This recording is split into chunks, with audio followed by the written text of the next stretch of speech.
sont venus la nuit auprès de Jésus. Ils lui ont appelé Rabbi. Rabbi signifie maître. Et étant des souverains sacrificateurs, ce n'était pas n'importe qui. C'était le chef. Il est venu la nuit auprès de Jésus. Il a reconnu Jésus comme maître. Il dit, maître, que me faut-il faire? Oui, il dit que nous les pharisiens, nous croyons que personne ne peut faire ces choses si Dieu n'est pas avec lui. Certainement, tout ce que tu as accompli, nous croyons que Dieu est avec toi. C'est là où Jésus lui dit, si un homme ne naît de nouveau, il ne peut pas voir le royaume des cieux. Il dit à Nicodème que pour aller au ciel, malgré que tu es pharisien, malgré la loi que tu connais, tu ne peux pas aller au ciel sans la nouvelle naissance. Donc tu dois naître de nouveau. Et Nicodème était bouleversé. Lui qui était docteur de la loi. Comment faire pour aller naître de nouveau? Dois-je retourner dans le ventre de ma mère pour naître ou comment? C'est là où Jésus commence à lui dire que toi qui es docteur, tu ne connais pas ces choses. Si tu ne peux pas comprendre des choses terrestres, comment je vais t'expliquer des choses célestes? Jésus a dit, si un homme n'est né de nouveau, il ne peut voir le royaume de Dieu. Il a encore ajouté que si un homme n'est né d'eau et d'esprit, il ne peut pas entrer dans le royaume de Dieu. La raison pour laquelle nous devons naître de nouveau est que nous sommes tous nés dans le péché. Et cette naissance naturelle qui nous a menés dans ce monde, ce corps du péché, parce que ce corps est lié avec notre naissance. Et non, la Bible dit que nous sommes nés dans le péché, conçus dans l'iniquité. Alors ce corps est corrompu dès le départ. Ce corps ne peut pas aller au ciel. Ce corps ne peut pas servir Dieu. Pour servir Dieu, pour aimer Dieu, pour aimer sa parole, il faut une deuxième naissance. Jésus a dit, parce que nous sommes nés dans le péché, formés dans l'iniquité. Notre nature est pécheresse dès le départ. C'est pour cela qu'un changement doit se produire en nous et nous transformer. C'est ça la nouvelle naissance. La nouvelle naissance, c'est un changement qui rentre en vous, qui vous transforme, qui transforme tout ce qui est en vous. Vous devenez une nouvelle personne. Et votre ancien mari, comme la Bible l'appelle, votre ancien mari doit mourir pour se mettre en couple avec ce nouveau mari. C'est ce que nous croyons, même dans les mariages. Nous croyons que le mariage c'est jusqu'à la mort. Jusqu'à ce que la mort nous sépare.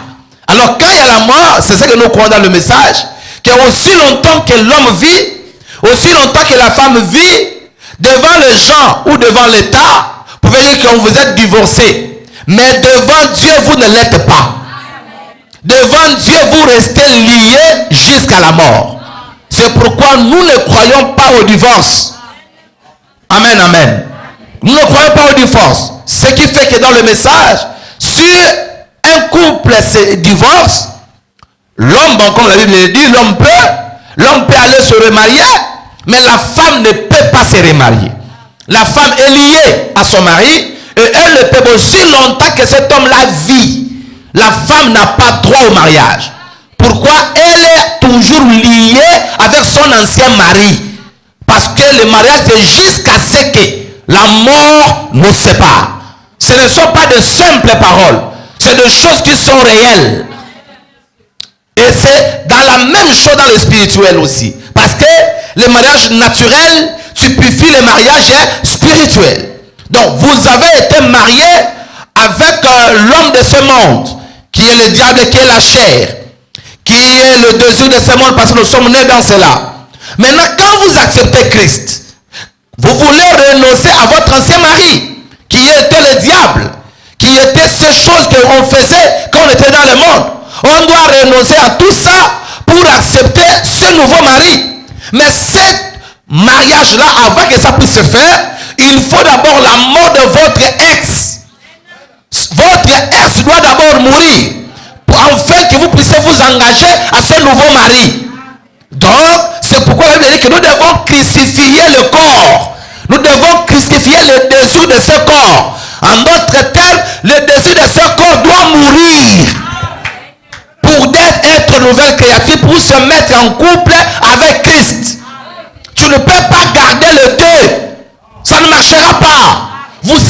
traité d'un adultère. L'autre doit mourir pour que l'autre remplace. Mais aussi longtemps que l'autre est en vie, tu es toujours lié à lui. Je ne sais pas si je me fais comprendre. C'est ça la parole de Dieu. Donc, notre nature est pécheresse dès le départ. C'est pour cela qu'un changement doit se produire en nous et nous transformer. La Bible déclare que notre vieil homme a été crucifié. Cet ancien mari doit être crucifié. C'est quoi cet ancien mari? C'est quoi ce vieux homme? C'est vos vieilles habitudes. C'est vos vieux comportements. C'est ce que tu faisais dans le monde. Quand tu vivais dans le monde, les boissons, le commérage, la convoitise, tout ce que tu faisais qui était mal, c'est ce qui s'appelle ancien mari. Et ces choses-là doivent mourir. Tu dois crucifier ça. Si tu veux suivre Christ, tu dois crucifier tous les désirs de la chair. C'est ce que Dieu nous demande. Donc, nous devons crucifier cet vieil homme qui a été crucifié avec Christ, afin que le corps du péché soit réduit à l'impuissance. Aussi, nous sommes morts au péché. La mort du vieil homme a été rendue possible par la crucifixion du Messie. L'accès à la nouvelle naissance fut ainsi trouvé pour les pécheurs repentants. Dieu veut pour celui qui se repent en acceptant Christ, qu'il reconnaisse que le vieux homme a déjà été jugé, condamné, tué, et que cette nature pécheresse dont nous sommes esclaves est déjà morte par le jugement de Dieu sur le calvaire. Oui, c'est cette expérience merveilleuse et glorieuse que Dieu nous invite à vivre et il est prêt pour le confirmer. Comment naître de nouveau? Comment mourir dans nos péchés et à nos pensées? Comment le faire? Donc, prenons Colossiens, frère. Prends Colossiens chapitre 3, les versets 3 à 10. Colossiens.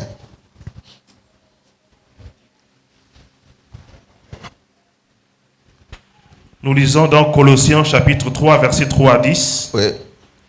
Car vous êtes morts et votre vie est cachée avec Christ en Dieu. Vous êtes comment? Mort. Quand on accepte Christ, on accepte la mort. J'avais expliqué ça ici. J'accepte Christ comme mon Seigneur et Sauveur personnel. C'est-à-dire, tu acceptes la mort, tu acceptes l'ensevelissement et tu acceptes la résurrection. Ce qui veut dire, c'est là où nous voyons le problème. Une personne qui accepte Christ, vous voyez que beaucoup de gens n'ont jamais été prêts pour accepter le Seigneur. Ils ne sont pas prêts. On fait des choses par enthousiasme. On fait des choses par match-vie. Parce que les autres sont passés. On ne comprend même pas le sens de ce qu'on... Qui veut donner sa vie au Seigneur? Tout le monde lève les mains. Qui veut prendre le baptême au nom de Jésus-Christ? Mais vous ne savez même pas c'est quoi c'est prendre le baptême. Que cette décision vous amènera en quoi? C'est d'abord ce qu'il faut comprendre. C'est pourquoi ne prenez pas le baptême par précipitation. Vous prenez le baptême précipitamment, vous ne savez pas pourquoi vous le faites. Voyez? C'est ça le comportement de beaucoup de chrétiens aujourd'hui. C'est pourquoi on ne peut aller nulle part. On ne peut pas progresser. Parce qu'on ne comprend pas à quoi on s'engage. On ne comprend pas ce qu'on fait réellement. On ne comprend pas ce quoi accepter Christ, ce quoi accepter le baptême. Amen. Parce que la marche chrétienne ou la première marche de la vie chrétienne commence par le baptême d'eau. Donc ce n'est pas quelque chose qu'on doit prendre à la légère ou négliger cela. Parce que c'est là où commence votre début. Comme j'avais dit ici, que chaque maison commence par la fondation. Si la fondation n'est pas bien placée, cette maison ne tiendra pas. Voilà la raison pour laquelle nos vies chrétiennes ne tiennent pas. Pourquoi le fondement n'est pas bien basé, bien posé? Il suffit que le vent vienne, la tempête vient, ça emporte la maison. Pourquoi? Parce qu'il n'y a pas de base solide. Dans votre vie chrétienne, vous n'avez pas de base solide. Qui est la parole? Voyez? Les gens font des choses par précipitation, non, par enthousiasme ou par imitation. Parce que les autres ont pris le baptême, je dois aussi prendre. Est-ce que tu as compris? C'est quoi prendre le baptême? Prendre le baptême, c'est un engagement que tu prends. Là, c'est de ça on parle. Où tu es censé faire le choix. Il y a deux maris qui est devant toi. Ton ancien mari qui la Bible dit pénivé homme, qui se trouve là en face de toi, et il y a un nouveau mari qui te fait la cour. L'ancien mari, ou cet ancien mari, il a ses désirs. Les désirs de la chair, la convoitise, le mensonge, l'ivrognerie, la tromperie, toutes ces choses qu'il est ce vieux homme. Alors, ce nouveau mari, il a aussi ses désirs. Les désirs de Dieu, c'est le contraire. Alors, quand toi tu prends l'engagement, tu veux refuser cet ancien mari. Refuser l'ancien mari, c'est refuser tout ce que tu faisais qui était mal. Donc quand tu écoutes l'évangile, tu te rends compte que non, ce que je vivais là n'était un enfant, Dieu ne peut pas vivre comme ça. Donc le baptême t'amène à mettre un point avec toute cette mauvaise vie. Tout ce que tu faisais de mal, tu dis que je ne peux plus vivre comme ça, je vais maintenant vivre d'une autre manière. Alors c'est ce qui t'amène à prendre un engagement et à prendre le baptême. Tu te baptises, qui est un engagement. Alors c'est là où les choses commencent. La vie chrétienne commence. Donc, beaucoup de gens prennent ces choses à la légère. Allez-y frère. Quand Christ, votre vie, paraîtra, alors vous paraîtrez aussi avec lui dans la gloire. Faites donc mourir les membres qui sont sur la terre. Faites quoi? Mourir quoi? Les membres. C'est l'ancien, vous devez répondre. Oui, vous ne comprenez pas. Faites mourir quoi? Le monde. C'est ça qu'ancien mari, le monde. Quand on parle du monde, on ne parle pas de ce monde ici. Le monde, c'est le système. C'est ce qu'on fait. C'est des habitudes. Donc faites mourir ça, oui. L'impudicité. L'impudicité. L'impureté. L'impureté. Voilà le monde. Là, on est en train de nous détailler le monde qu'on doit faire mourir. Si on veut être chrétien, ça doit mourir. On ne peut pas s'attacher à ces choses et confesser le christianisme. Et dire que vous êtes de nouveau. Et dire que vous êtes un chrétien en s'attachant à ça. C'est pas possible. Donc on doit faire mourir ça. Allez-y frère. L'impudicité. L'impudicité. L'impureté. L'impureté. Les passions. Les passions. Les mauvais désirs. N'est-ce pas? Même les passions. Hein? Aujourd'hui, les gens ont plus de passion des matchs. Hein? Un mercredi, s'il y a Manchester City, c'est Manchester City, c'est quoi? Qui joue avec Real, c'est Barça. Il y a des fois qu'ils ne viendront pas à l'église. Est-ce qu'on vous connaît là-bas? Même eux-mêmes sont étonnés. Quelle équipe qui vous connaît? Et vous êtes prêts à vous battre ici que non. Oh, Barça a tapé Madrid. Le coup de poing. Oh, vous nous avez gagné. On vous a fait. Toi, tu étais là-bas. Qui te connaît? Personne ne te connaît. Et il y a même des gens qui meurent à cause de ça. Oh non, je vais me suicider. Si on perd, tu es un voyou. Suicide-toi, va en enfer.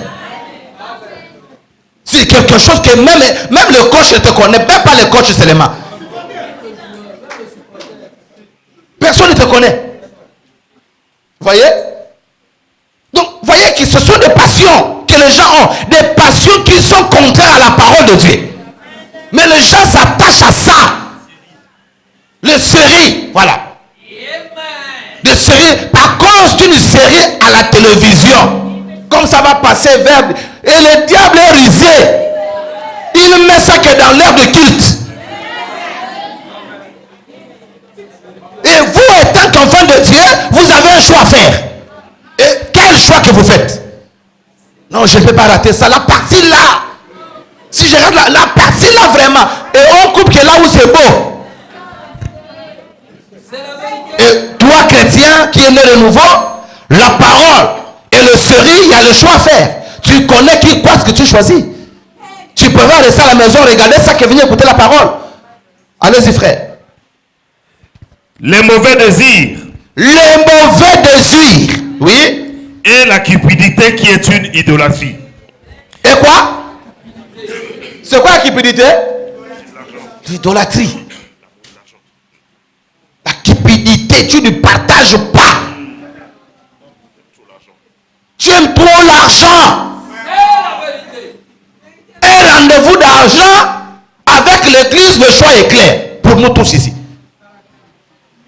Si ce matin on te disait que non, voilà, j'ai ta dette d'1 million, mais je suis en train de voyager pour Libreville, je vais venir qu'après 2 mois et tout ça là, alors il faut qu'on se voit en France civile rapidement pour que je remette cet argent là au jour des cultes. Qui devait être là?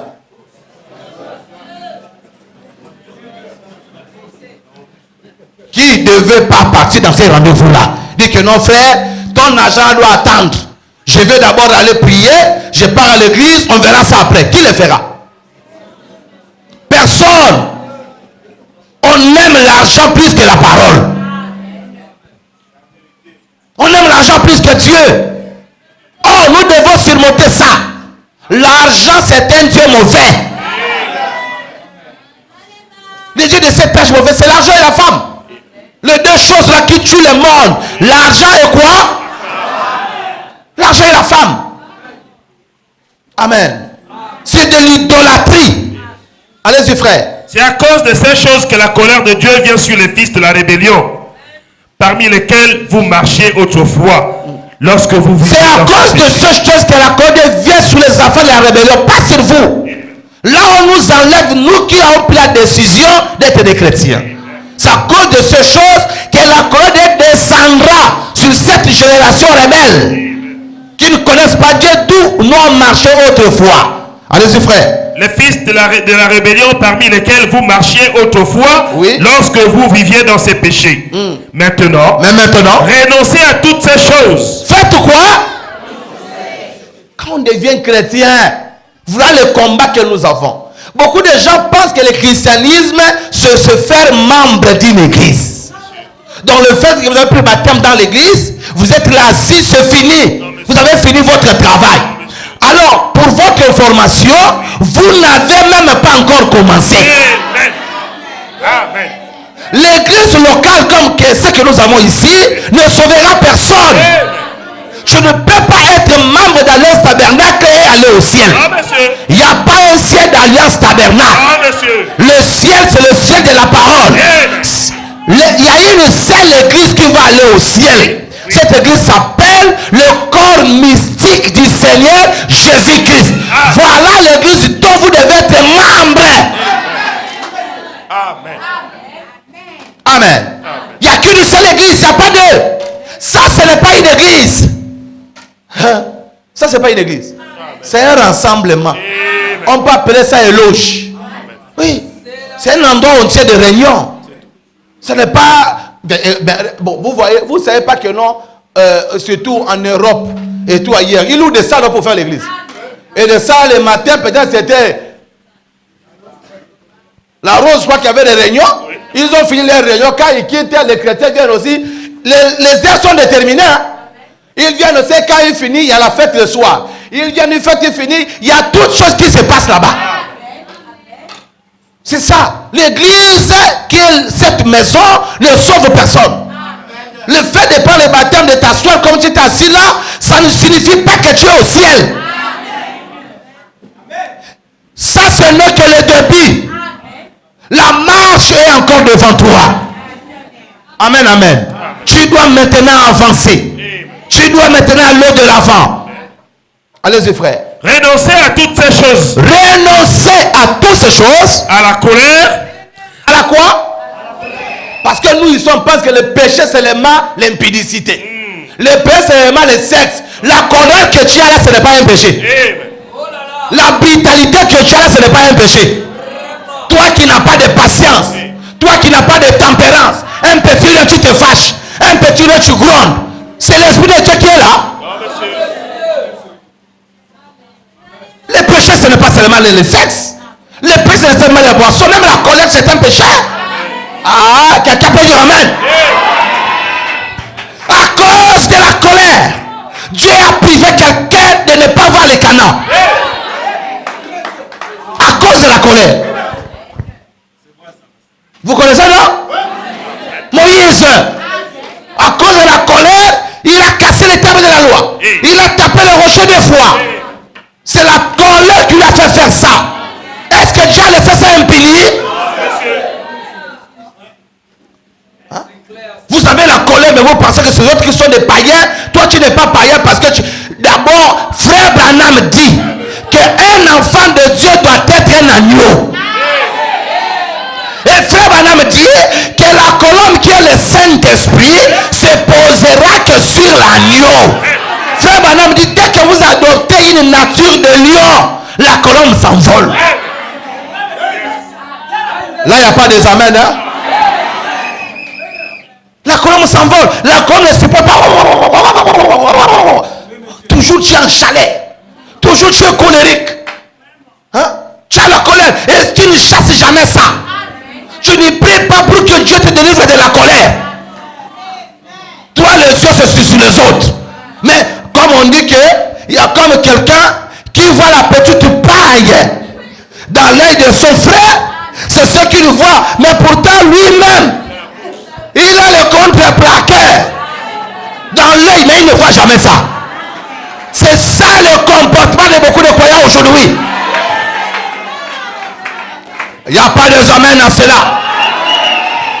Nous sommes là pour jouer aux gendarmes, comme si on était parfait. Mais pourtant, vous êtes aussi au bas de l'échelle comme les autres. Tu vas dire amen à cela. La colère. Quand vous avez la colère, ce n'est pas l'Esprit de Dieu. Amen, amen. Allez-y, frère. Renoncer à l'animosité. Et l'animosité. C'est quoi l'animosité? C'est comme quoi? Hein? Être sauvage, non? Comme beaucoup de frères ici. Ils sont prêts à se battre. Surtout les gens du message. Les gens des mystères là. Ils ne tardent pas à se battre. Hein? Les gens de Branham Dieu. Et les autres, si je blague avec eux, les coups de poing sont prêts. Ils se battent. Dans le message. Un frère du message qui se bat. Il plie la manche. Tu blagues avec moi? Je vais te montrer. Hein? J'étais un ancien boxeur.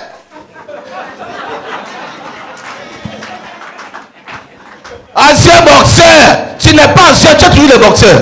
Et au ciel, il n'y aura pas de boxeur là-bas. Non, je ne vais pas David. Allez-y, frère.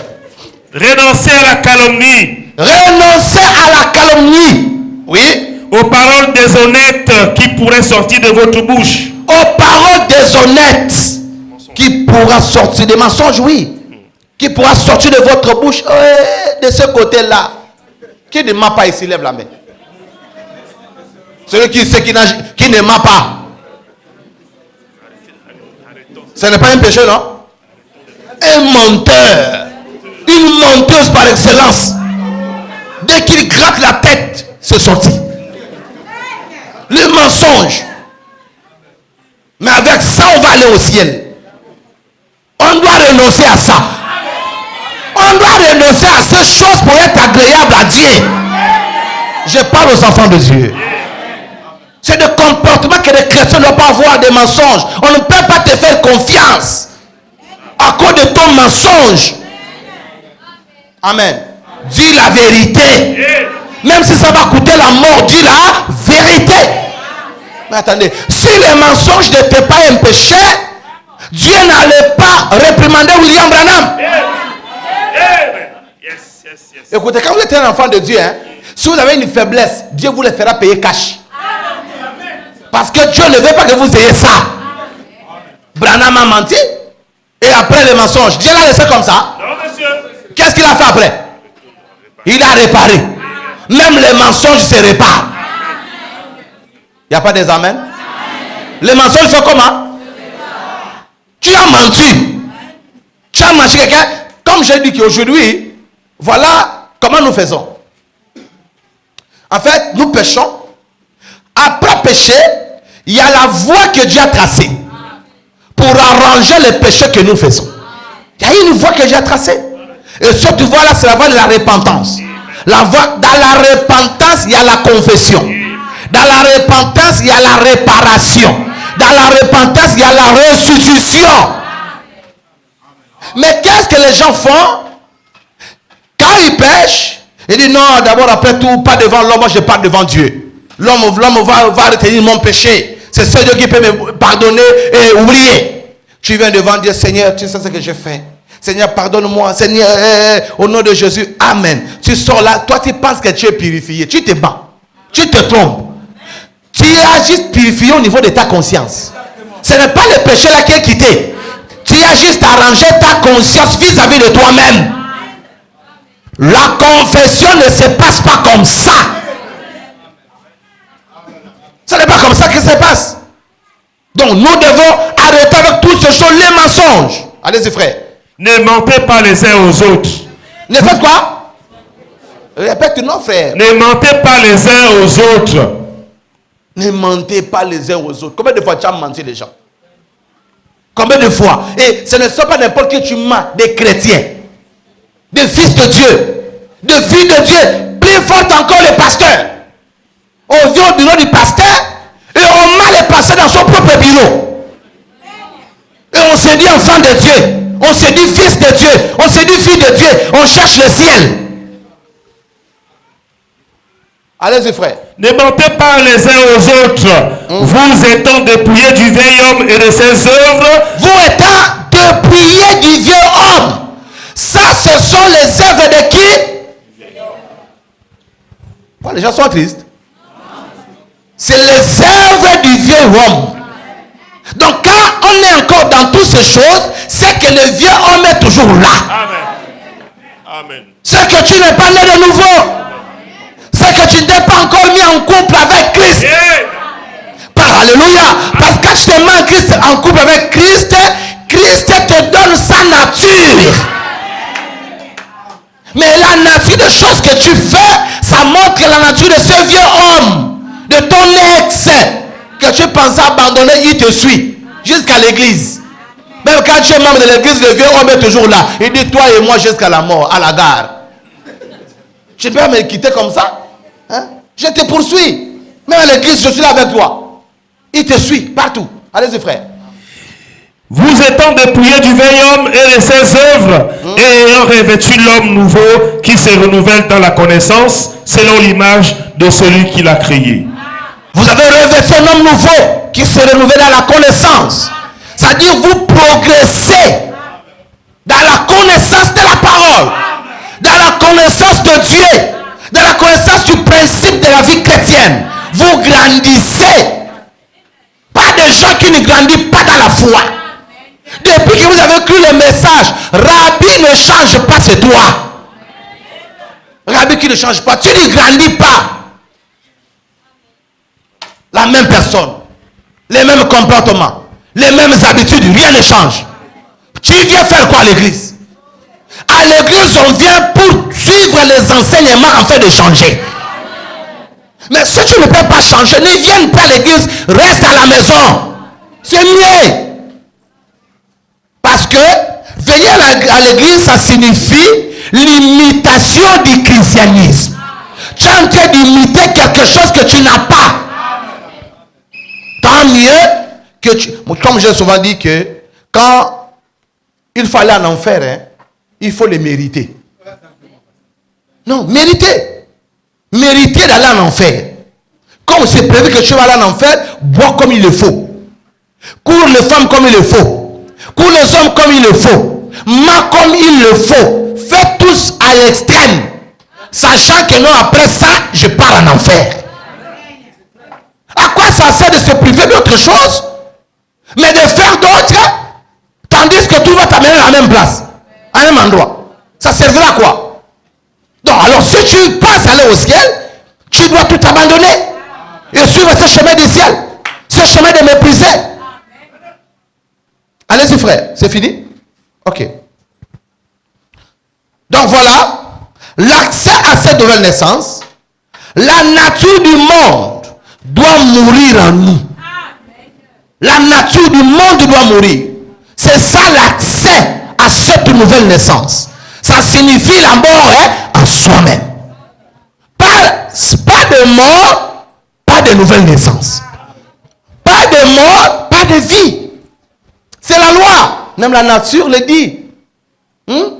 Pourquoi vous êtes en bonne santé? Ce matin, le blé a dû mourir. On t'a fabriqué les maïs, les pains avec le bleu.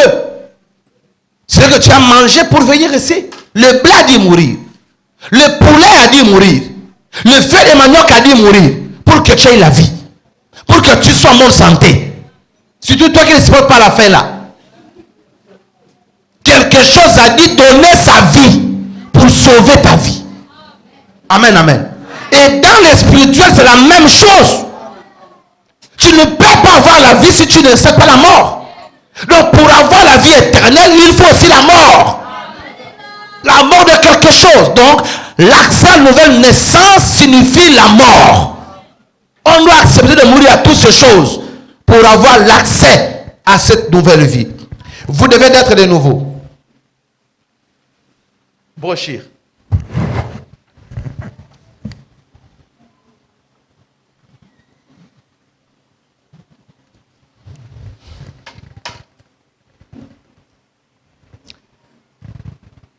« 31-12-61 »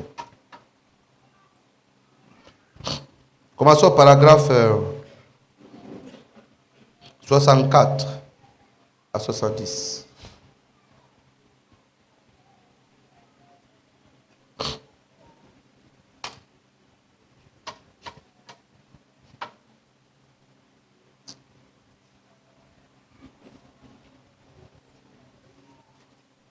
Nous lisons dans la brochure « Vous devez naître de nouveau », prêché le 31 décembre 1961, et nous lisons le paragraphe 64. Maintenant, venons-en à l'accès à cette naissance. Il y a un accès. Et dans cette naissance, il y a un accès.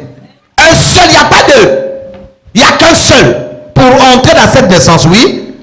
Et pour avoir accès à cette naissance, vous devez passer par un processus. De la même manière que tout ce qui vit. Tout ce qui revient à la vie doit d'abord mourir.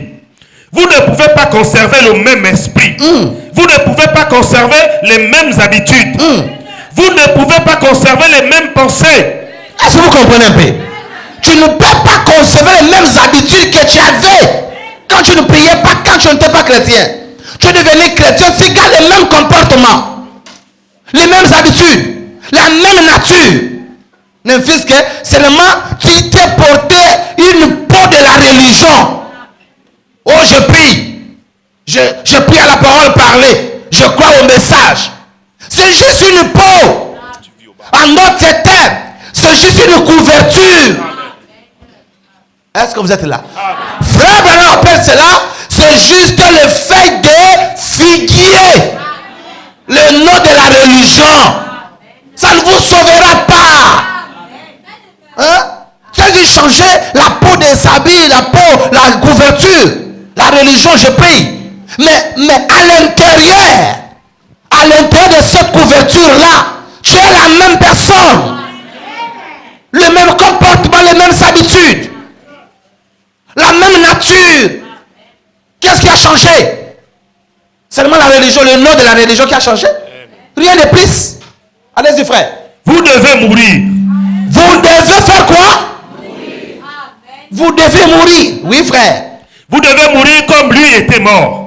Vous devez mourir sur son autel comme Abel était mort avec son agneau. Vous devez mourir sur son autel. Comment peut-on mourir? Mais c'est dans la prière.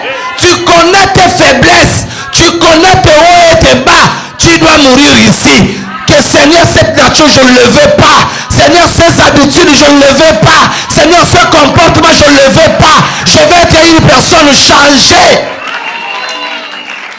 À la chair. Dans la prière. Tout cela, c'est quand vous prenez conscience. Allez-y, frère. Vous devez mourir avec votre agneau. Vous devez mourir. Mourir à vos pensées pour renaître avec sa pensée. Amen. Vous mourrez dans vos pensées. C'est ça l'ancien mari. Dans ses pensées vulgaires, dans ses pensées mauvaises, ça doit vous quitter pour que la pensée de Christ entre. Amen. La pensée de Christ, ça signifie que vous penserez que sur sa parole. La Bible dit, pensez juste pour agir juste et pour finir juste. Qu'est-ce qui nous nous amène dans le péché les mauvaises pensées.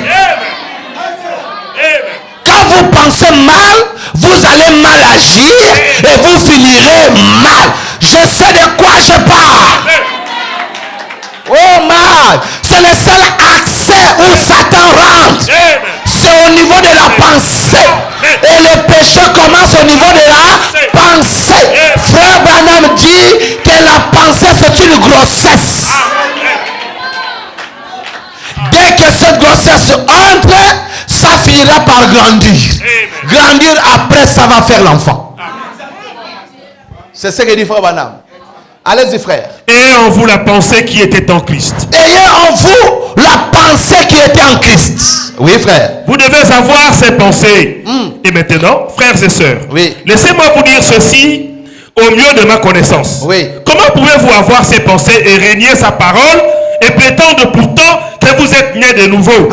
Comment on peut avoir les pensées de Christ, mais on renie la parole? On enfonce la parole, on ne peut pas le croire. On enfonce la parole, on met la parole de Dieu en doute. On ne croit pas sa parole, mais on dit que je suis né de nouveau. Comment tu es né de nouveau? Tu as l'esprit de Christ, Christ qui doute de lui-même. Parce que la parole là, c'est Christ imprimé. Si c'est Christ qui est en toi, il dira amen à chaque portion de la parole. Même si ça vous fait mal. Mais Christ qui est en toi, parce que ce n'est plus vous, c'est Christ lui-même. Il va dire amen à sa parole. Allez-y frère. Posez-vous simplement cette question. Comment pouvez-vous le faire? Vous ne le pouvez pas. Oui. Si vous êtes né de nouveau, vous avez ces pensées. Si vous avez la pensée de Christ en vous, alors vous êtes une nouvelle créature. La Bible enseigne cela. Si un frère voulait savoir où se trouve le mot créature, qu'il cherche alors le mot créature dans le lexique. Là, il verra que le mot créature est interprété ou traduit par une nouvelle création. En effet, vous êtes une création, un être humain né du désir sexuel ici sur la terre. Oui. Et maintenant, vous êtes une nouvelle création en étant né de l'esprit. Vous comprenez? Voilà deux sortes de naissance. Il y a une naissance où vous êtes un humain qui est né par le désir sexuel. Mais il y a une autre naissance où vous naissez en esprit. Alléluia. Étant né en esprit, là vous n'êtes pas né par le désir sexuel. Vous êtes né par la parole de Dieu. Gloire à Dieu. Et la nature qui est sur vous, c'est la nature de la parole. Allez-y frère. Vos propres pensées sont mortes. Elles sont mortes au point d'être cristallisées comme le serpent d'airain ou comme lui mourut au moment où les cieux et la terre et tout le reste témoignaient de sa mort. Amen. Il mourut au point que même le sang et l'agneau se séparèrent dans son corps. Sa mort fut si horrible que je dirais que le monde en eut une dépression nerveuse. Il fut ébranlé. Il trembla jusqu'à faire tomber les roches des montagnes. Qui aurait pu mourir comme cela? La mort d'un pape ne pouvait avoir un tel effet. La mort d'un pasteur ne pouvait avoir un tel effet. Mais quand Dieu mourut dans la chair, sur la croix, la terre eut une dépression nerveuse, sachant que la même parole parlait de Dieu, à savoir les roches, la poussière, les forêts, les bois, les arbres qu'il y a sur terre, les étoiles, la lune. Sa parole parlait même à vous, son créateur, devenir chair. Et le péché être déversé sur lui. La colère de Dieu se déversa sur lui au point que la lune ne donna plus de sa lumière. Le soleil ne donna plus de sa lumière et la terre en eut un tremblement, une dépression nerveuse. Elle aurait volé en morceaux s'il n'y avait pas d'avenir pour nous. Amen. Et en regardant, en voyant ce qui se passait, si ces éléments de la terre furent ébranlés à ce point, que devrait-il en être de vous et moi? Que devraient faire nos âmes en considérant et en voyant ce que Dieu a fait pour nous? Tout ça, c'était pour vous et moi. Qu'en serait-il de nous? Continuerions-nous dans le péché? J'espère que non. Amen. Plutôt s'abstenir du péché et mourir au péché. Ne voyez-vous pas ce que le péché lui a fait? Le péché l'a tué. Et il a subi la peine du péché afin d'apporter la justice de Dieu à vous et à moi. Ainsi, quand la justice de Dieu vient vers vous, vers nous, le péché est mort dans nos corps mortels. Oh, j'espère que vous comprenez cela. Oui, pour naître de nouveau, vous devez passer par le processus de la mort. Tout doit passer par là. Prenez 5 grains de maïs. Si ce maïs espère revivre, il doit d'abord mourir. Si un grain de blé espère vivre, il est absolument impossible. Le grain de maïs, le grain de blé, la fleur, l'arbre, l'herbe, le légume, tout ce qui espère revivre doit d'abord mourir. Alors, comment allez-vous y échapper? Vous devez d'abord mourir. Vous devez mourir. Mourir comment? À vous-même, à toutes choses, afin que vous puissiez naître de nouveau. C'est ça que vous devez faire. Si vous ne mourrez pas, vous ne pourrez pas revivre. Est-ce que c'est clair? S'il n'y a pas de mort, il n'y a pas de vie. Rien n'arrive à faire. La mort, la vie éternelle. Comme notre papa vient nous en parler ici. Nous croyons qu'il y a une vie éternelle qui existe. Et cette vie éternelle est réelle. L'un de ces jours, nous quitterons cette terre pour aller vivre cette vie éternelle. Mais avant d'y arriver, la nouvelle naissance est obligatoire. C'est ça que notre Seigneur a dit à ce Nicodème. Pour aller dans le royaume de Dieu, vous devez naître de nouveau. L'accès, c'est la mort. La mort dans ses habitudes. Oh ma, je ne parle pas d'une mort physique. Parce que si vous mourrez dans le péché, Frère Branham dit, vos péchés vous suivront. C'est pourquoi nous croyons qu'il n'y a pas de purgatoire après la mort. Alléluia. La purification doit se faire maintenant. Pendant que nous sommes en vie, il y a une décision que nous devons prendre. Soit vivre pour Dieu ou vivre pour le monde. Nous ne pouvons pas mélanger ces choses. Ça ne marchera pas. Quelqu'un peut dire amen. Allez-y frère. Et observez. Savez-vous que chaque jour quelque chose doit mourir pour que vous viviez? Maintenant, à vous les adventistes du 7e jour qui êtes parmi nous. Beaucoup de gens disent, je ne tirerai pas un sur un écureuil. Frère Branham. Je ne tuerai ni un chevreuil, ni lapin, ni poisson, parce que je ne pense pas que nous devrions tuer quoi que ce soit. Mon frère, savez-vous que les légumes et tout ce que vous mangez possèdent aussi la vie? Vous devez tuer cela.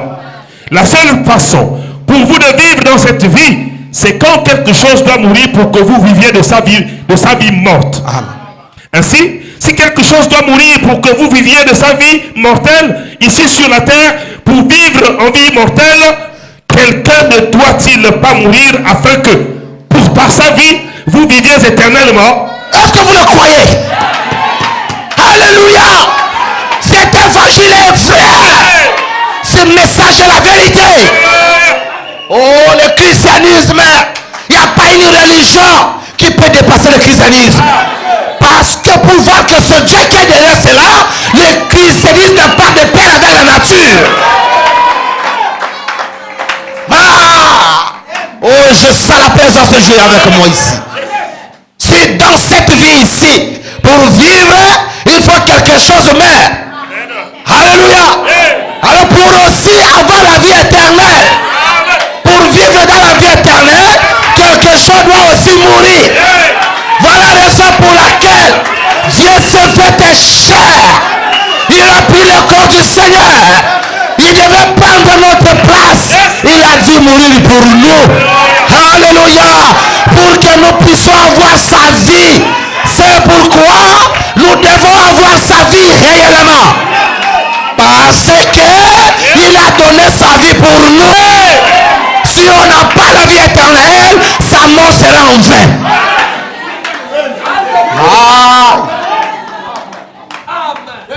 Allez-y frère. Posez-vous simplement cette question. Et celui-là, c'était Christ. Car nul autre n'est immortel. Seul le Fils est immortel. Il se donne à vous quand vous l'acceptez simplement. Il se donne à vous, il vous donne sa vie. Cette vie que vous avez, c'est une courte vie. Que vous pouvez perdre en tout moment. Par un simple accident, par un simple palu seulement. Par reste un peu mot de tête. Tu perds cette vie-là. Mais il y a une vie qu'on est en train de vous offrir. Une vie gratuitement, mais c'est une vie éternelle. Une vie qui a ni commencement, une vie qui a ni fin. Oh my! Mais l'église rejette cette vie à cause de cette petite vie que nous avons. On préfère fouler ça aux pieds. On vous donne la grâce d'avoir la vie éternelle. Mais à cause des passions de la chair, à cause du désir de ce monde, nous bafouons cette grâce aux pieds. Nous ne l'acceptons pas. Je vais encore vivre ma vie, je suis encore jeune. Je vais d'abord faire, je dois encore vivre, profiter. Il n'y a pas de problème. Mais Mike, je me sens très bien. Mais vous devez savoir ceci, que la mort ne choisit pas d'âge. Même le bébé meurt. Mais malheureusement pour toi, heureusement pour toi, que tu ne meurs pas dans cet état-là. Que la mort te trouve que tu es déjà transformé. Que la mort te trouve que tu es déjà changé. Sinon, tu ne changeras pas après la mort. Ah, tu crois que je peux dire amen à cela?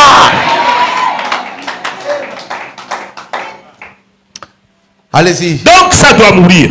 Bon, cela ne signifie pas tourner une nouvelle page maintenant. Cette nouvelle année. Non, non, non. Vous dites, frère Branham, je viens ici depuis bien longtemps. Je suis membre de l'église.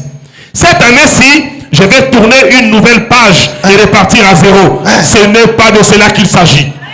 Il ne s'agit pas de... Pourquoi on fait ça? Mais on se retrouve où? Chaque fin de l'année, tu prends, on prêche, non Seigneur, je suis brisé. Cette année, je vais tout abandonner. C'est l'année prochaine, je te promets. Seigneur, je vais te servir. Qui ont fait beaucoup de promesses ici? Vous l'avez accompli? Parce que vous avez voulu tourner la page. Bon, j'oublie, hein. Tout ce que je fais là, j'oublie. Bon, maintenant, non, il ne s'agit pas d'oublier. Il s'agit de la mort. Tu dois mourir. Il ne s'agit pas d'oublier. Amen. Il ne s'agit pas d'oublier. Allez-y. Ce n'est pas de cela qu'il s'agit. Non. Il ne s'agit pas de tourner une nouvelle page, mais de mourir réellement et de naître de nouveau. Voyez-vous, vous devez vous sentir vraiment coupable lorsque vous vous... Voilà comment naître de nouveau. C'est pourquoi vous devez être attentif. Il faut que cette parole te touche.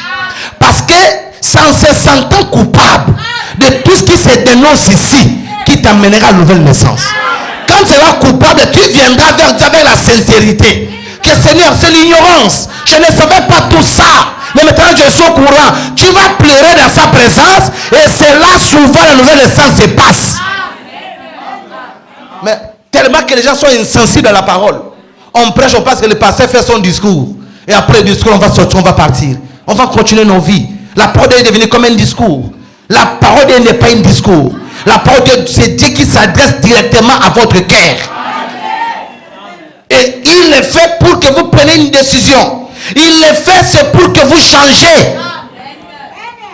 Ce n'est pas le discours qu'on fait ici.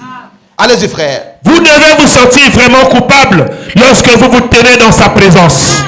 Que vous suivez la voie des méthodistes, des baptistes ou de quoi que ce soit d'autre, vous devez être si coupable et vous sentir tellement coupable que cela vous tuerait. C'est vrai. Cela vous tuerait. Votre vie mondaine mourra sur le champ. Ça va te tuer à l'intérieur. Vois la vie, tu te sens sale.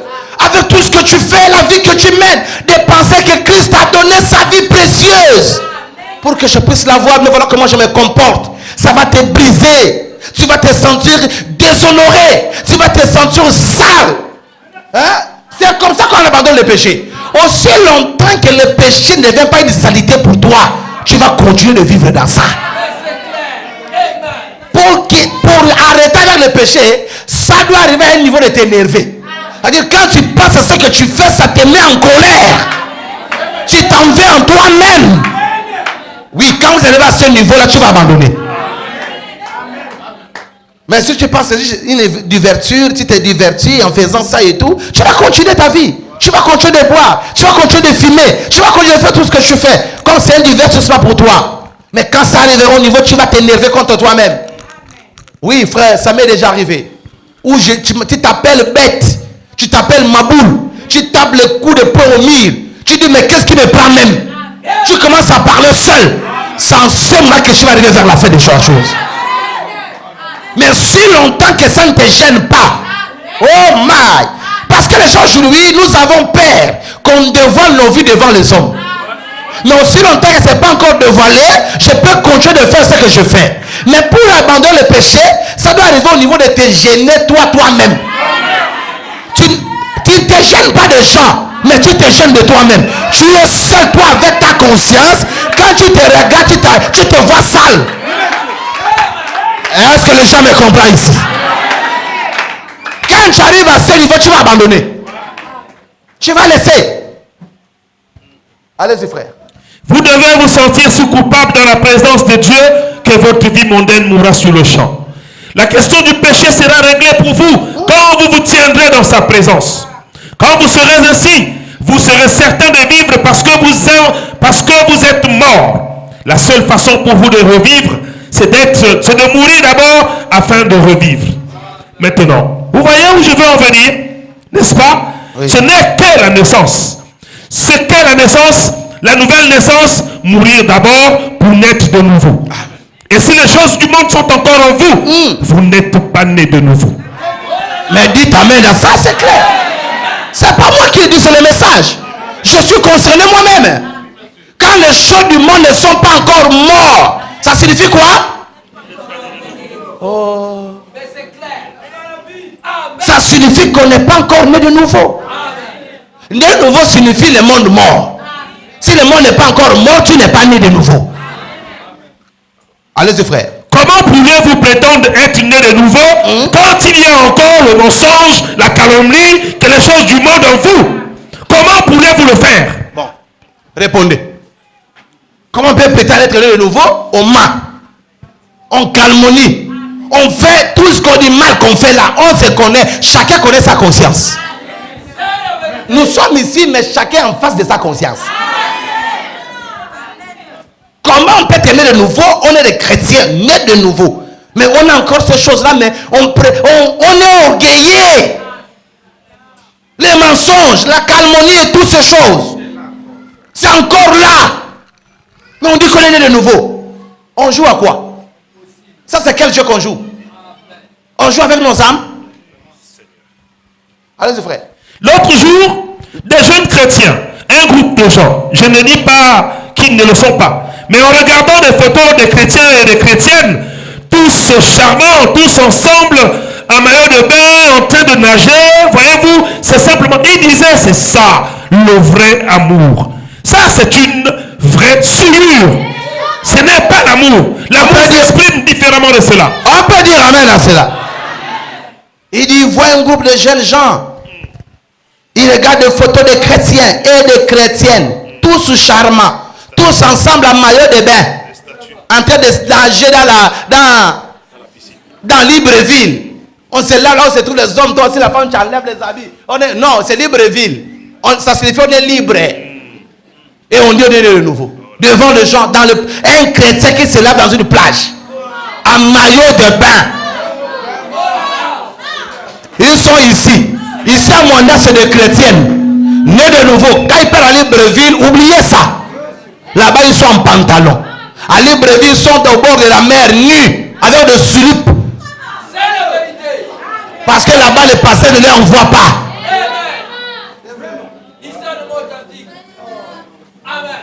Bon, j'ai parlé à un frère.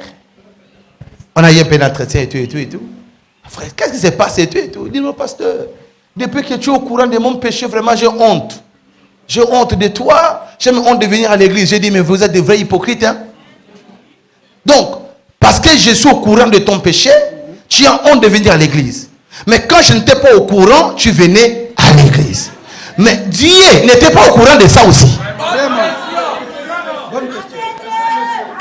Donc, vous avez plus peur du pasteur que d'avoir peur de Dieu. Écoutez le niveau des gens. Écoutez ce niveau-là.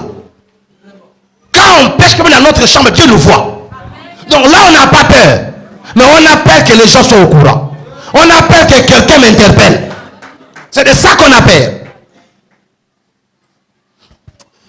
Que Dieu nous vienne en aide. C'est très grave. 72 frères. Nos âmes sont placées par la foi sur son autel d'airain, le jugement de Dieu, et notre offrande est consumée. Ainsi, rappelez-vous, quand Élie a déposé l'offrande de Dieu sur l'autel, sous ses cieux d'airain, l'offrande fut consumée. Baal était incapable de consumer son offrande. Je ne voudrais pas dire ceci, mais je dois le dire. Oui. Si vous allez dans une église et que vous acceptez leur credo et leur forme de baptême, ainsi que l'offrande que vous-même êtes censé déposer là, vous pourriez vous relever en frissonnant, en parlant en langue, en courant sur le plancher, ou vous pourriez vous relever en larmes. Mais si cette offrande a été agréée par Dieu, elle sera consumée. Le monde est mort pour vous. Le monde est mort pour vous. Après crier, après danser en esprit, après pleurer, après courir dans le bâtiment, est-ce que l'offrande est agréée? Si l'offrande est agréée, tu vas te relever de là une nouvelle créature. Donc on voit aujourd'hui, les gens sont plus dans une religion sensationnelle. Une religion émotive. Où tout le monde est émotif. Hein, tomber. Fire, tomber. Après ça, qu'est-ce qui suit? Parce que si c'est... Écoutez, frère Branham dit, la colonne de fer a rencontré Paul sur le chemin de Damas. Ce qu'on a fait lui a projeté au sol. Mais quand Paul se relevait de là, il n'était plus la même personne. Il était une personne totalement brisée, totalement dépouillée. Quelqu'un peut dire amen à cela. Après s'enrouler au sol, la vie qui suit, qu'est-ce qui a été brisé? Qu'est-ce qui a été enlevé? Si c'est rien du tout, oubliez ça. Amen. Je sais que c'est dur, mais c'est vrai. Allez-y, frère. Le monde est mort pour vous. Vous êtes morts, car nous nous considérons comme morts et enterrés. Nous sommes morts. Nous sommes cachés en Christ. Nous ne vivons plus. Nous sommes les gens morts déjà. Les gens doivent le témoigner. Vos voisins doivent le dire. Vos anciens amis avec qui vous partez dans le boîte de nuit, avec qui vous vivez ensemble, quand ils vous regardent, doivent vous toiser. Et lui là, il est devenu une femme. Avec les églises que vous partez, comme vous lavez les cerveaux, là, voilà comment il est devenu. J'ai vu quand même un boule comme ça. Toi, tu es un homme. Voyez, on vous dit de partir. Voyez, il faut que le monde témoigne. Il faut que le monde parle ainsi de vous. Si le monde parle ainsi, sois convaincu que tu as changé. Ce n'est pas le témoignage qu'on donne nous-mêmes. Non, parce que j'ai changé. Hein. Depuis que je parle à l'église, j'ai changé. Hein. Qui t'a dit que tu as changé? Ce n'est pas toi qui dois le dire, c'est le monde qui doit dire ça. C'est tes copines, c'est tes voisins, c'est tes collègues, c'est ton mari, c'est ta femme qui doit le dire. Que oui, c'est un moment, depuis qu'il parle là-bas, il a changé. Ma femme, depuis qu'il parle là-bas, elle a changé. Mais toi, c'est toi-même qui s'invente. Nous sommes morts. Nous sommes cachés en Christ. Et en plus de cela, après être morts, enterrés et cachés en Christ, nous sommes alors scellés du Saint-Esprit. Vous voyez ce que je veux dire maintenant? Oui. Vous êtes morts. Nos âmes sont maintenant sous son jugement divin. C'est les reins. Amen. Quand nos âmes sont placées sur l'autel du jugement divin, quelle en est la peine? La mort. Et quand, n'est-ce pas? Nos hommes sont déjà chassés dans son airain, dans son hôtel d'airain. La suite, c'est quoi? La mort. Allez-y, frère. Et quand vous vous placez sur l'autel de Dieu et que la sentence de mort est prononcée sur le pécheur, comment pourriez-vous vous relever de là, vivant dans le péché, si Dieu a agréé le sacrifice? Est-ce clair maintenant? Amen. Vous mourrez.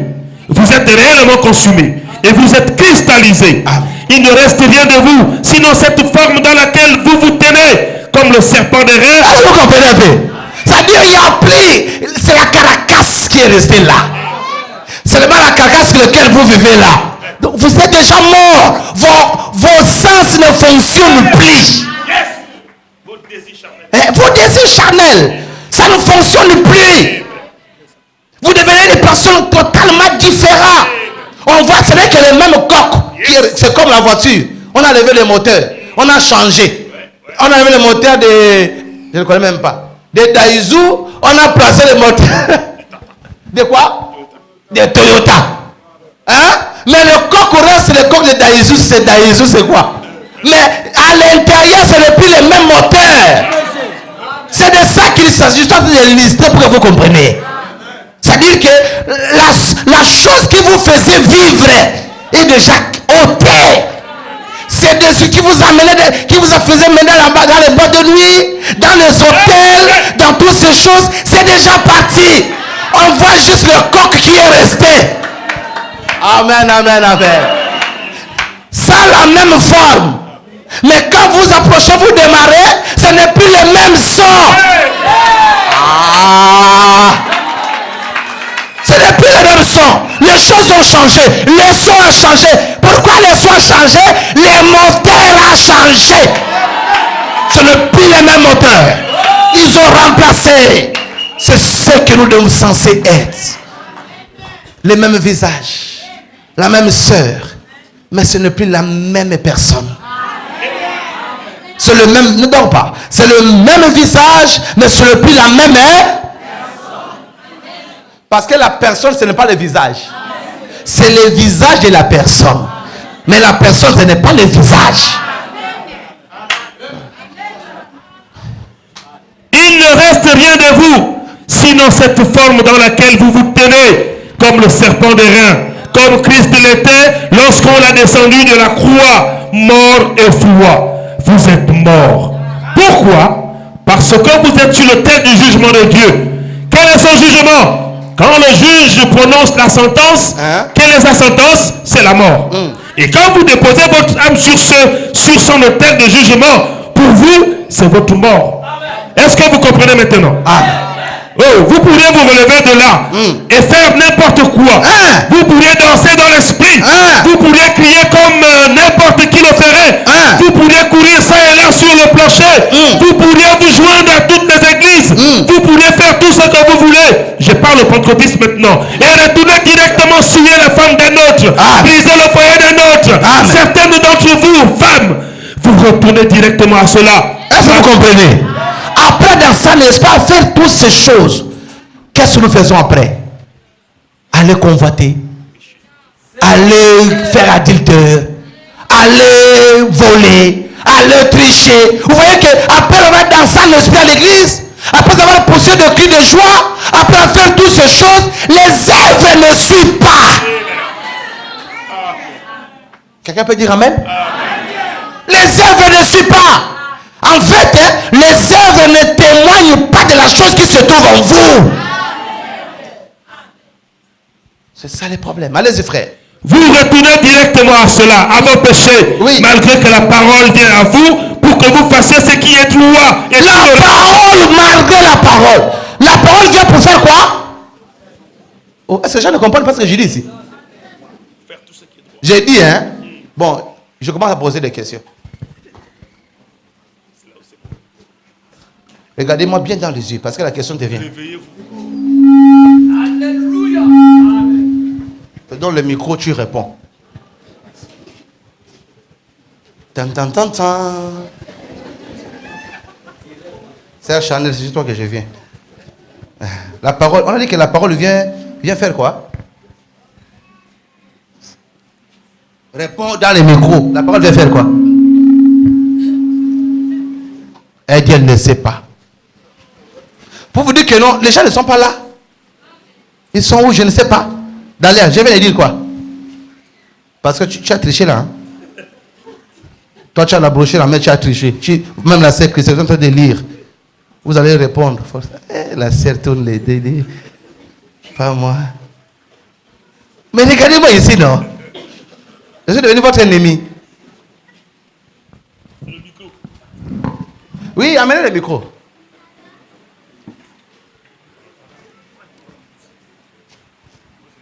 Maman Clarisse, la parole fait quoi? Acclamons pour Maman Clarisse, que Dieu te bénisse. Je dis que c'est l'enseignement, vous devez être connecté. Vous devez comprendre ça. C'est très important. La parole vient à nous. Pourquoi? Pourquoi? Pour qu'on fasse ce qui est droit. C'est pour cette raison qu'on prêche. C'est pour cette raison qu'on vient à l'église. C'est pour apprendre à faire ce qui est droit. C'est ça l'objectif. Allez-y, frère. Vous retournez directement à cela, à vos péchés, malgré que la parole vient à vous pour que vous fassiez ce qui est droit et tout le reste, vous ne voulez pas reconnaître cela.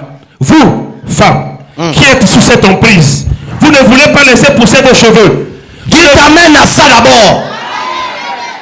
Vous les femmes qui êtes sous cette emprise, cet esprit, qui refusez de faire pousser la chevelure, qui maltraitait les cheveux. Les cheveux fait ça. Produit sur produit. Les cheveux se battent pour vouloir se relever. Dès que tu sais qui se relève, tu parles, tu bombardes. Ça devient comme... Vous ne voulez pas que les cheveux... Parce que, non, pasteur, non. C'est déjà écrit que la femme ne peut pas se couper les cheveux. Non, on ne se coupe pas les cheveux. Frère Branham dit que le diable a changé de stratégie. Il sait que vous ne pouvez pas prendre un ciseau, être une fille de Dieu, couper la chevelure. Mais il est rentré dans les produits. Les produits que vous grillez les cheveux là. Mais on n'arrive pas à se peigner, souffre, peigne ça. Laissez les cheveux naturels. Laissez les cheveux que Dieu vous a donné grandir. Ne maltraitez pas les cheveux pour en plus venir, papa. Tu vois que moi je n'ai pas les cheveux, non, je peux mettre la perruque. Laissez vos propres cheveux pousser. Laissez ça tranquille. Allez-y, frère. Vous, femmes qui êtes sous cette emprise, vous ne voulez pas laisser pousser vos cheveux. Vous ne voulez pas vous habiller correctement. Vous ne voulez pas quoi? Vous habiller correctement comme une dame. Comme une celle qui croit le message. Mais vous avez changé de stratégie. Tu ne portes pas les pantalons, tu ne portes pas le collant, mais les habits serrés. Une jupe serrée, quand tu les portes, tout le sous-vêtement est dessiné. La différence, c'est quoi avec le collant? C'est quoi la différence? Tu portes une robe criquet. C'est la vérité. Tous les mollets dehors. Hein? Les mollets d'une femme séduit. Oui. C'est pourquoi voulez-vous couvrir tous les pieds. Le mollet d'un homme ne séduit pas.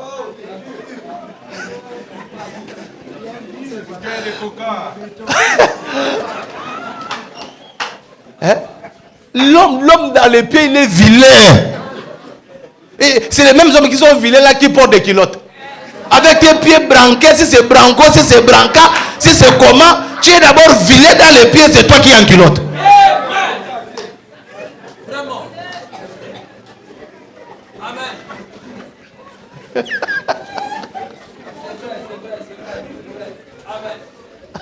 Amen. Nous ne croyons pas à ça. Un frère né de nouveau ne peut pas se mettre en culotte. Parce que, écoutez, il y a ce qu'on appelle un enseignant intérieur. Quand tu te mets en culotte, frère en Christ, tu y es assis en culotte, même devant tes enfants. Sans gêne. Vous faites même comment? En culotte, tu es là, tu tournes, ou bien tu es en culotte en plus pour graver encore la situation, tu es torse nu. Oui, hein? Vous ne voyez pas ça au monde? Regarde le gros ventre.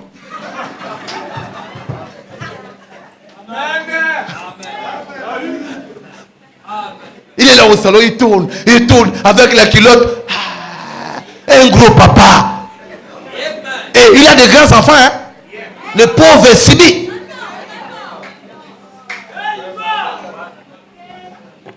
Un frère né de nouveau ne se met pas dans de tels habits. Même à la maison, habillez-vous correctement. Dans votre chambre avec votre femme, de problème. Vous êtes en couple là-bas. C'est chez vous, il n'y a pas de souci. Mais dès que tu franchis la porte de la chambre, dès que tu es au salon, tu dois être habillé correctement. Je ne parle pas seulement des hommes, même des femmes. Oh non, je suis à la maison, non, je prends l'heure. C'est juste les débardeurs. Elle met les pagnes ici. Oh, je suis à la maison, je prends l'heure. Non. Tu n'es pas dans ta chambre. Reste comme ça dans ta chambre, c'est en ordre. Mais dès que tu sors au salon, le salon c'est pour tout le monde. Amen, amen. Soyons des chrétiens. Allez-y, frère. Vous ne voulez pas vous habiller correctement. Vous voulez tout le temps être exactement comme le monde. Parce que vous n'êtes pas encore morte au monde. Cela est en vous. Si vous voulez les choses là, c'est parce que c'est clair. Vous n'êtes pas encore mort. C'est donc j'ai envie. Ça fait longtemps, j'ai envie de porter un peu ça. Ça fait longtemps que j'ai porté ça. Parce que cette envie se trouve en vous. Vous êtes encore dans le monde. C'est pourquoi cette envie vient. Si tu étais né de nouveau, ça n'allait plus jamais venir. Allez-y, frère. Certains d'entre vous, hommes, vous ne voulez pas cesser de boire et de fumer. Dites amen, frère. Dites encore un amen. Tu ne veux pas arrêter de boire et de fumer la cigarette. Maintenant là, les tabacs. Ce qu'on met là dans la bouche, c'est ça le tabac, non? Non, pas le kobolo, le tabac carrément. La pipe, hein? On peut appeler ça comment? Le tabac, non? De frères qui met le tabac et les mamans ici. C'est tous ceux qui parlent au champ là. Non, pas vous.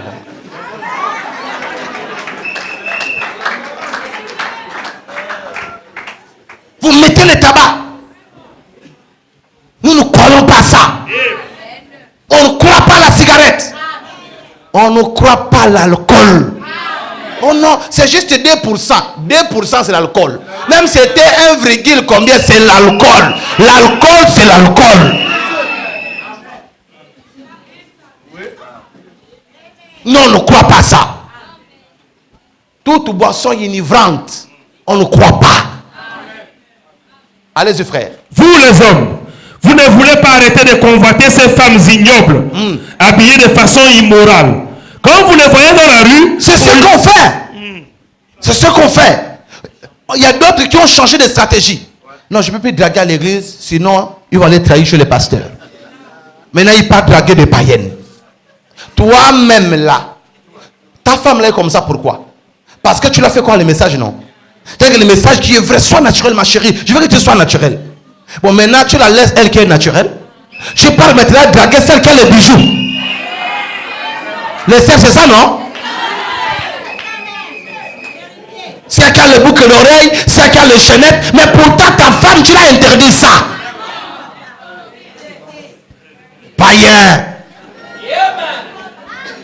Vous voyez ces femmes comment ils sont habillés? Oh, je ne sais pas. Moi, écoutez, moi, dès que je vois une femme en pantalon en cola, peu importe sa beauté, je les déteste. Peu importe sa forme, je les déteste. Ça me donne la nausée, la colère. Quand je vois une femme en pantalon en cola, je n'aime pas. Un fils de Dieu, tu es là pour draguer de telles femmes. Allez-y, frère. Quand vous les voyez dans la rue, au lieu de vous détourner et de vous éloigner, vous ne cessez pas de convoiter ces femmes répugnantes, habillées immoralement. Ils sont comment? Répugnantes. C'est Branham qui parle. Ils sont. Oui, parce que tellement ils s'embombent le corps, ils mettent les choses dans les cheveux, même le teint. Ça sent. Oh, mais le coup de... Ça, ceux qui font ça sent, non? Tenez-vous à côté de même dans une entretien, il sent mauvais. Même quand il rentre dans mon bureau. Non, je ne parle pas de vous ici. Elle ne vient plus. C'est pas vous. Et celle-là ne vient plus. Elle venait avant, mais là, elle ne vient plus. Hein? Elles sentent mauvais et tout. Vous dormez comme avec des femmes. Leurs cheveux qu'ils passent là, ça sent. Et tout sent. avec des ajouts, elles utilisent trop les parfums.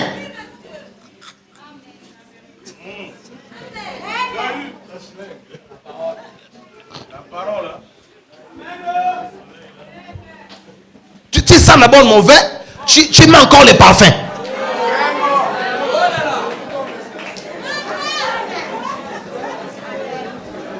Je vous insulte pas. Hein? J'ai dit que ce n'est pas de vous que je parle. Je parle de qui? Entre nous, je parle de qui? Pas de vous. Vous vous sentez bon.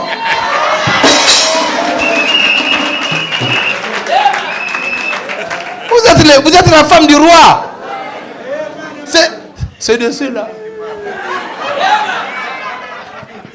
Vous continuez quand même à les convoiter.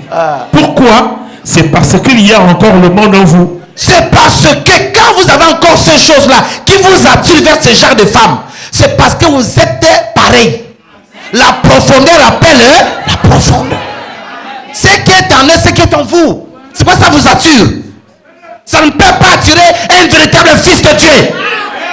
Un véritable fils de Dieu, quand il voit une telle famille crache. Ça sent, comme je dis, ça sent mauvais.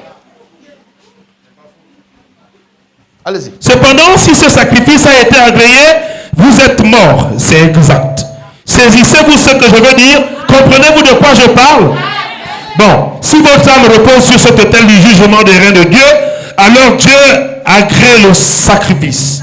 Or, cela montre que vous n'avez pas encore reçu cela. Si vous vivez encore dans le monde, Dieu ne l'a jamais ôté.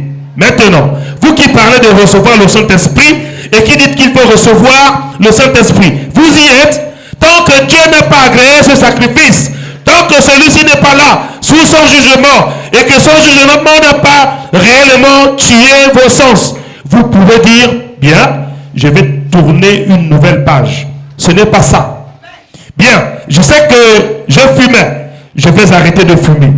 Ce n'est pas toujours cela. Tant que Dieu n'a pas agréé ce sacrifice sur son autel de reins, sur son autel de jugement, quel est son jugement? La mort. C'est ça le prix. Amen. C'est quoi le prix? C'est le prix à payer. Pour tout ça, c'est le prix à payer. C'est la mort. Je dois mourir. C'est pourquoi je voulais que... Je sais que c'est difficile ce que je dis ici. Ça choque beaucoup, ça blesse beaucoup. Ce n'est pas mon intention de vous blesser. Je vous aime. Et je suis censé vous dire la vérité. Pour le salut de vos âmes. Amen, amen. Je n'ai rien contre vous. Et vous le savez. Allez-y frère. 80, 84, on va s'arrêter là. 80. Et que faites-vous alors après que vous êtes mort? Que devez-vous faire alors? C'est alors que vous êtes conçus de nouveau. Amen. Après la mort, quand vous êtes mort, c'est alors que vous êtes conçus de nouveau. Allez-y frère. Vous êtes conçus de nouveau. Vous avez tout d'abord été conçus dans l'iniquité. Maintenant, vous êtes conçus dans quelque chose de neuf. Amen. Qu'est-ce que c'est? La parole vivante. Amen. Oh, ça change cela maintenant, n'est-ce pas? Oui. Maintenant, nous combattons après avoir vu ce que nous avions à faire. Maintenant, que se passe-t-il? Vous êtes conçus de nouveau dans la parole vivante. Qu'est-ce? La parole commence à vivre en vous. Amen. Vous commencez à voir les choses différemment. Amen. Ce que vous ne pouviez pas voir autrefois, maintenant vous le voyez vraiment. Amen. Il y a quelque chose de différent maintenant qui fait que toutes les Écritures se lisent. Amen. Se lit. Cela fait que tout s'ajuste parfaitement. Alors à ce moment-là, quelque chose commence à se produire. Amen. Maintenant, vous mourrez à vos propres pensées. Vous êtes maintenant conçus parce que vous êtes lavé par l'eau et la parole. Amen. Est-ce juste? Amen. Que faites-vous à un bébé dès qu'il naît? Vous le lavez, n'est-ce pas? Oui. Et dès qu'un homme est mort à lui-même et qu'il est né de Dieu, il est lavé par l'eau de la parole. Amen. Amen. Si elle dit le nom de Jésus, vous dites le nom de Jésus. Si elle dit vous devez naître de nouveau, quoi que Dieu dise, vous dites la même chose. Amen. Vous êtes lavé par cette eau de la parole. Amen. Maintenant, dès ce moment, vous êtes prêts pour la vie. Vous êtes prêts à commencer maintenant. Donc vous êtes nés de nouveau, nés dans la famille de Dieu, des nouveaux parents. Oui, monsieur. Vos tuteurs étaient, mais maintenant, vous avez des tuteurs qui sont maintenant, vous avez un nouveau parent. Vous ne pouvez pas naître sans un parent. Ah, quelqu'un peut dire amen à ça. Les parents de la chair, mes parents charnels, c'est eux qui m'ont introduit dans toutes ces choses. Dans l'ivrognerie, c'est les liens du sang qui m'ont amené dans tout ça. Maintenant, quand je suis né dans la famille de Dieu, j'ai de nouveaux parents. Alors, par les liens du sang aussi, leur vie s'est transformée en moi. Est-ce que vous voyez ça maintenant? Les choses deviennent différemment. Les choses deviennent différentes. Ah, allez-y, finissez. Ainsi, si vous êtes né dans la fraternité d'une église, c'est ça que vous avez. Si vous êtes né d'un credo, vous y êtes.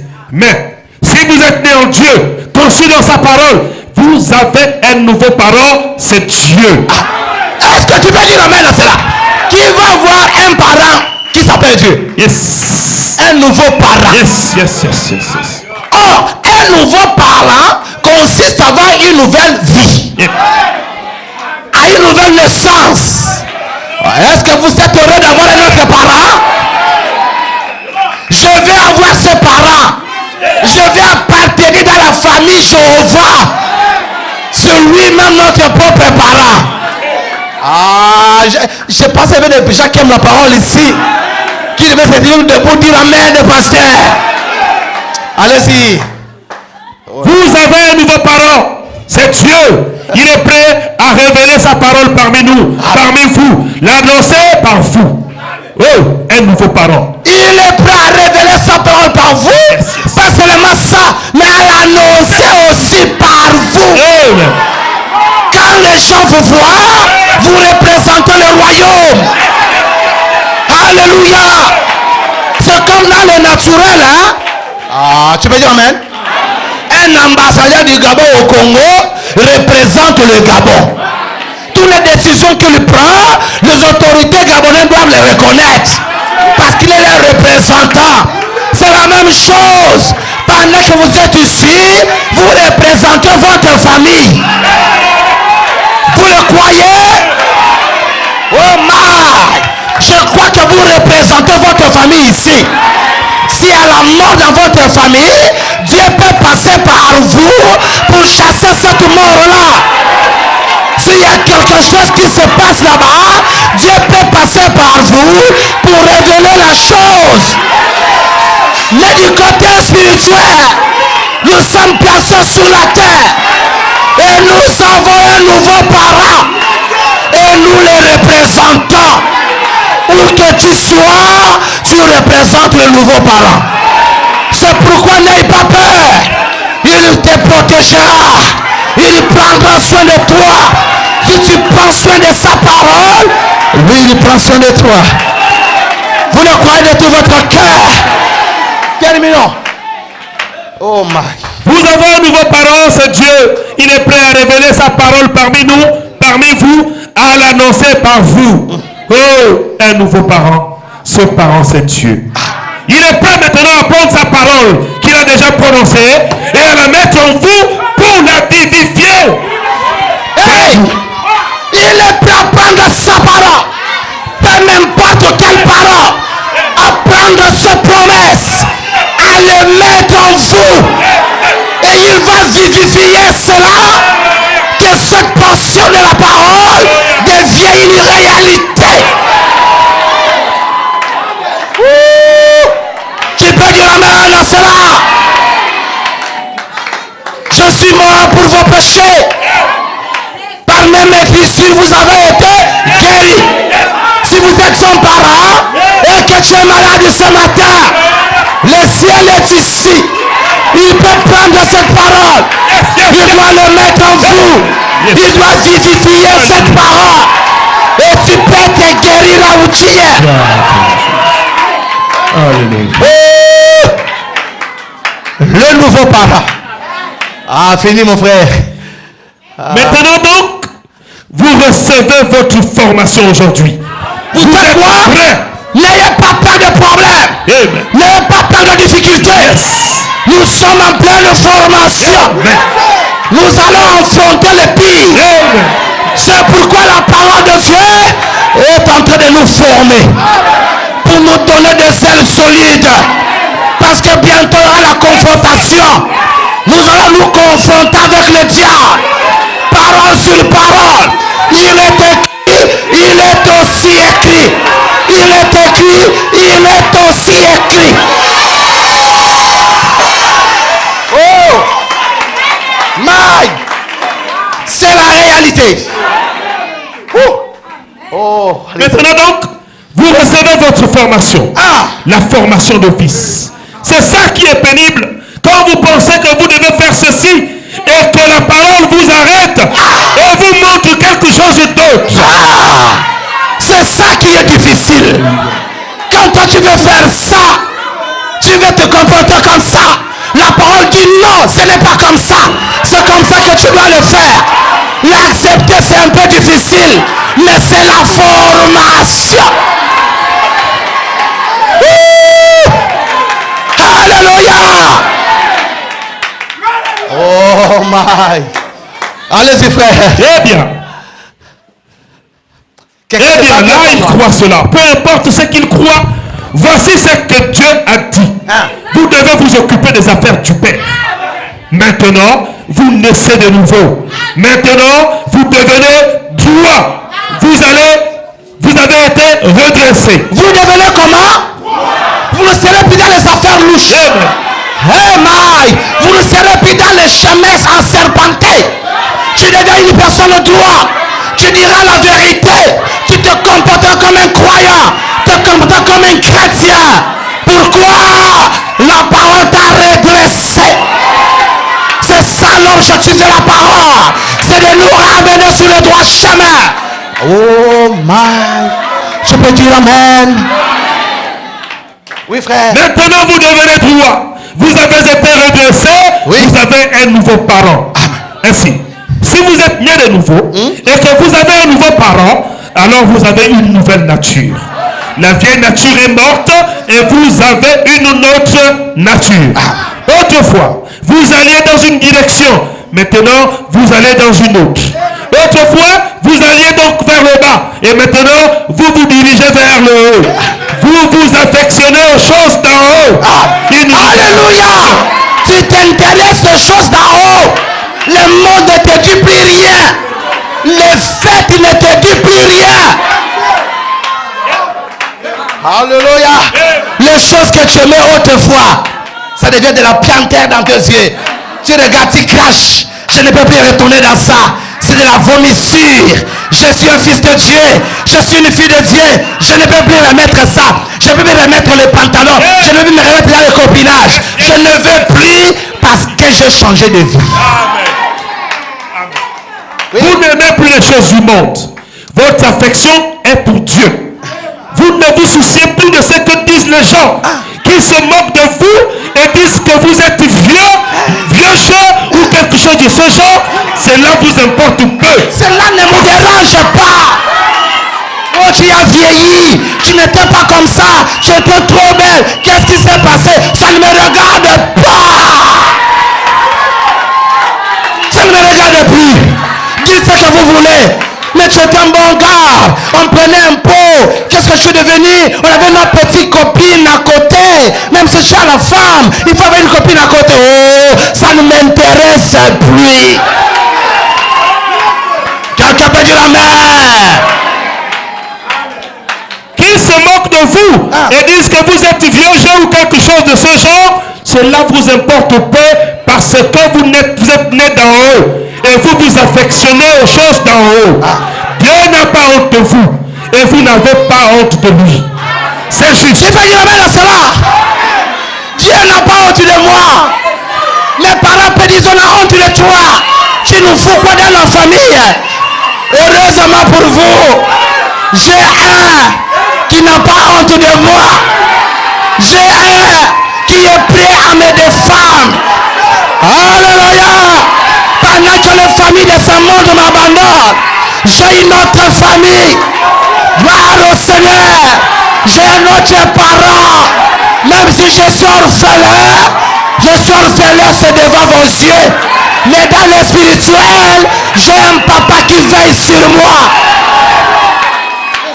Oh, quelqu'un peut dire amen à cela. Ça ne me dérange pas. Même si vous maïssez, ça ne me dérange pas. Alléluia. Je ne suis plus là pour plaire aux hommes. Je ne fais plus les choses pour plaire aux hommes. Je fais les choses pour plaire à celui qui m'a envoyé. Est-ce que vous êtes un envoyé de Dieu? Croyez-vous que c'est Dieu qui vous a envoyé sur la terre? Vous faites les choses pour lui plaire. Que les gens disent ce qu'ils veulent. Qu'ils vous tassent de tous les noms qu'ils veulent. Ce n'est pas eux qui détiennent le souffle de vie. Si ça dépendait des hommes, tu n'allais plus respirer ce matin. Mais heureusement, ton souffle de vie ne dépend pas des hommes. Heureusement, ton souffle de vie ne dépend du Créateur. C'est pourquoi je lève mes yeux vers le Créateur. Ah, tu peux dire amen. Gloire. Gloire à Dieu. Sois heureux, fils de Dieu. Sois heureux d'être chrétien. Ton père n'a pas honte de toi. Il est fier de ce que tu es. Même si tu dors dans le bicoque, il te suivra dans le bicoque ou là-bas. Il n'a pas honte de toi. Même si tu n'as pas de bons vêtements, il est fier de te présenter comme ta fille. Il est fier de te présenter comme son fils. Êtes-vous heureux? Croyez-vous à ce Dieu-là? Fini, frère, fini. Dieu n'a pas honte de vous et vous n'avez pas honte de lui. C'est juste. Est-ce que vous avez honte de Dieu? Vous avez honte de lui? Soyez fiers. Amen. Soyez fiers d'appartenir au message. Soyez fiers de croire le message. Quand vous parlez du message, parlez avec la fierté. On n'a pas honte de Dieu. Paul a dit à Timothée, Timothée mon fils, n'aie pas honte de parler de moi, de Christ et de moi son serviteur. Nous n'avons pas honte. Nous sommes les Timothées modernes. On n'a pas honte de parler de Jésus-Christ et de parler de William Marion Branham étant son vrai représentant pour l'âge de la Odyssée. Je voulais que tu dises amen. On n'a pas honte. En aucun cas. Même si tout le monde prouvait que Branham était dans le faux, j'aurais pas honte. Moi je ne regrette pas d'avoir crié à ce message. Je ne regrette pas d'avoir accepté le message de Branham. Non. Je suis fier. Ainsi donc, lisez juste ici au chapitre 11 des Hébreux. Je l'ai noté. Comment les gens alors agissaient. Comment ils erraient. Ils étaient vêtus de peau de mouton dans le désert, de nuée de tout. Eux dans le monde n'étaient même pas dignes. Voyez-vous, lisez-le. Ça vous fera du bien. Et là, vous verrez ce qui arrive aux gens quand leur nature est changée. Eh bien, quelle sorte de nature avez-vous alors, frère Branham? Sa nature. Si j'avais la nature de mon père, oui, je ferais alors les choses que faisait mon père. Mais maintenant que je suis né de nouveau, cela dépend de ce qu'était mon père. Si vous êtes né seulement dans une église, vous avez comme père l'église. Et vous pouvez l'appeler père si vous le désirez. Appelez-la comme vous voulez. Parce qu'elle est votre père. Mais si votre père est Dieu et que vous êtes né dans la famille de Dieu, vous recherchez les choses qui se rapportent à Dieu. C'est juste. Oui. Alors vous êtes un enfant de Dieu. Votre nature est celle de Dieu.